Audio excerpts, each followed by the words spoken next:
कृष्णाय वासुदेवाय हरि परमात्मने प्रणतः कलेशनाशाय गोविंदाय नमो नमः। सत्य सनातन धर्म यूट्यूब चैनल पर आप सभी का स्वागत है।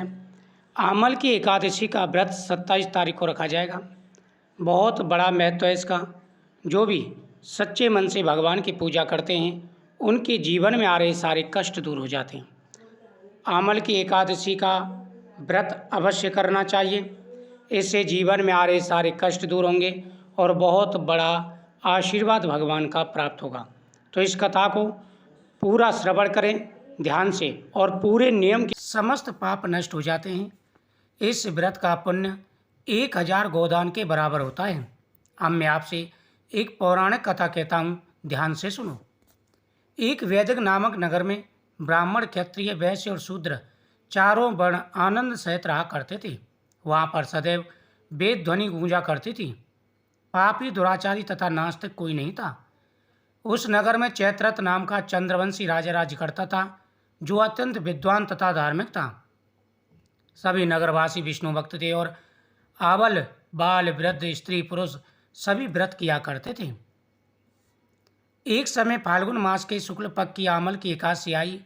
उस दिन राजा, प्रजा तथा बाल, वृद्ध सबने हर्षपूर्वक व्रत किया। राजा अपनी प्रजा के साथ मंदिर में जाकर पूर्ण कुंभ स्थापित करके धूप, दीप, नैवेद्य, पंचरत्न आदि से धात्री आमले का पूजन करके इस प्रकार स्तुति करने लगा। हे धात्री, अब ब्रह्मा जी द्वारा उत्पन्न हो और समस्त पापों का नाश करने वाले हो, अतः आपको नमस्कार है। अब आप मेरा अर्घ्य स्वीकार करें। आप रामचंद्र जी द्वारा सम्मानित हो, मैं आपकी प्रार्थना करता हूँ, अतः आप मेरे समस्त पापों को नष्ट करें। उस मंदिर में सबने रात्रि को जागरण किया। रात के समय में एक बहेली आया जो अत्यंत पापी और दुराचारी था। वह अपने कुटुंब का पालन जीव हिंसा करके किया करता था। भूख और तथा प्यास से अत्यंत व्याकुल वह बहेलिया इस जागरण को देखने के लिए मंदिर के कोने में बैठ गया और विष्णु भगवान तथा एकादशी महत्व की कथा सुनने लगा। बहेलिया था, उसे कोई ज्ञान नहीं था। वह जीव हिंसा करके अपने परिवार का पालन पोषण करता था, परिवार को पालता था। तो जब बहेलिया वहाँ पर जीव हिंसा करने आया तो उसने देखा कि मंदिर में बड़ी रोलचोल हो रही है, लोग भगवान की पूजा कर रहे हैं। वो भी आचार के साथ में वहाँ बैठ गया और अचंभित होकर के ये सब देखने लगा। उसे ज्ञान तो कुछ था नहीं। उसने अनजाने में भगवान की पूजा की, वहाँ भूखे प्यासे बैठा रहा, पूजन को देखता रहा, भगवान की कथाओं का श्रवण करता रहा। उस मंदिर में सबने रात्रि को जागरण किया। रात के समय में एक बैली आया जो अत्यंत पापी और दुराचारी था। वह अपने कुटुंब का पालन जीव हिंसा करके किया करता था। भूख तथा प्यास से अत्यंत व्याकुल हो वह बैली इस जागरण को देखने के लिए मंदिर के कोने में बैठ गया और विष्णु भगवान तथा एकादशी महत्व की कथा सुनने लगा। इस प्रकार अन्य मनुष्यों की भांति उसने भी सारी रात जागकर बिता दी। प्रातःकाल होते ही सब लोग अपने अपने घर चले गए। बहेलिया भी अपने घर चला गया। जैसे सबने पूजा की तो बहेलिया ने पूरी पूजा देखी, पूरा कथा का श्रवण किया और फिर सब अपने अपने घर को चले गए। तो वो भी अपने घर को आ गया। घर पर आकर के उसने भोजन किया। देव योग से कुछ समय बाद उस बहेलिया की मृत्यु भी हो गई। यानी कुछ समय के बाद में बहेलिया की आयु पूर्ण हो गई तो उसकी मृत्यु हो गई।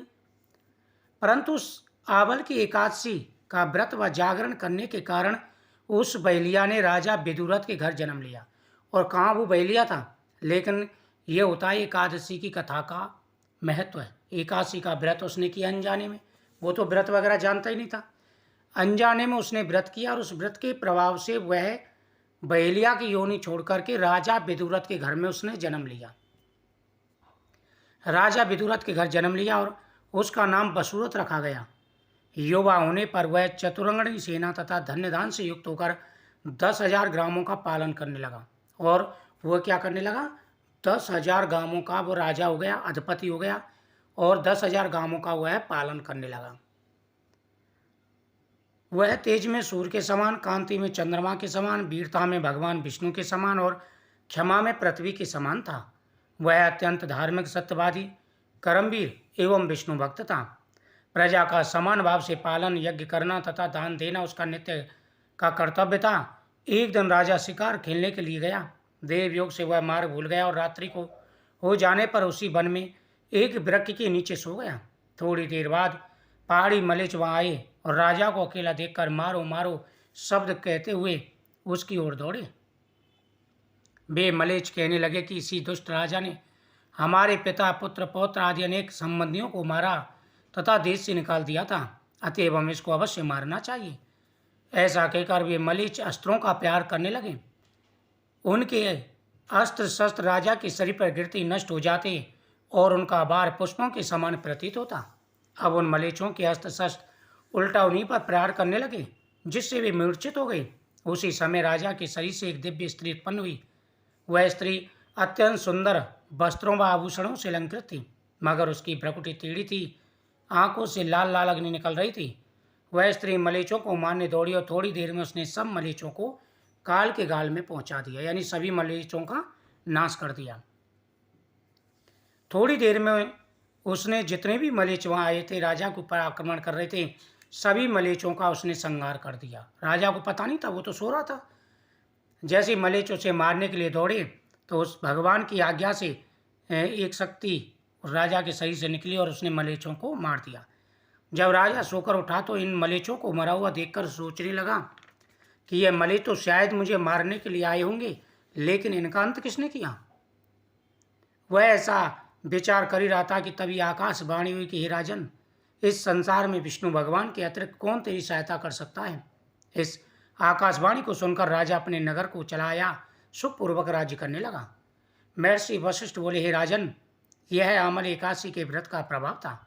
जो मनुष्य आमल की एकादशी का व्रत करते हैं वे सभी कार्यों में सफल होकर अंत में विष्णु लोक को जाते हैं। हे राजन, सभी को एकादशी का व्रत अवश्य करना चाहिए। एकादशी के दिन भगवान के सामने संकल्प करें और अपने सामर्थ्य के अनुसार दान पुण्य भी करें, साथ ही पूजन करें। एकादशी का व्रत नियम पूर्वक करें। जो भी एकादशी का व्रत नियम पूर्वक करते हैं भगवान की उन पर सदा ही कृपा बनी रहती है। धन दान से वह संपन्न होते हैं और जीवन में हर प्रकार का सुख और वैभव प्राप्त करते हैं। जीवन में कभी उनको किसी भी प्रकार का कष्ट नहीं होता। हर प्रकार की जो भी परेशानी दिक्कतें आती हैं भगवान स्वयं दूर करते हैं। द्वादशी के दिन सुबह भगवान को खिचड़ी का भोग लगा करके व्रत का पारण करना चाहिए। इससे भगवान प्रसन्न होते हैं, मन वांछित फल प्रदान करते हैं। इस दिन गरीबों के लिए दान पुण्य करें और साथ ही पितरों का देवताओं का पूजन करें, हर मनोकामना पूरी होगी। ओम नमः शिवाय, हर हर महादेव। वीडियो को शेयर करें, चैनल को सब्सक्राइब करें, कमेंट में जय श्री कृष्ण जरूर लिखें। भगवान कृष्ण आपकी हर मनोकामना पूरी करेंगे और सभी को एकादशी का व्रत अवश्य ही करना चाहिए। ओम नमः शिवाय।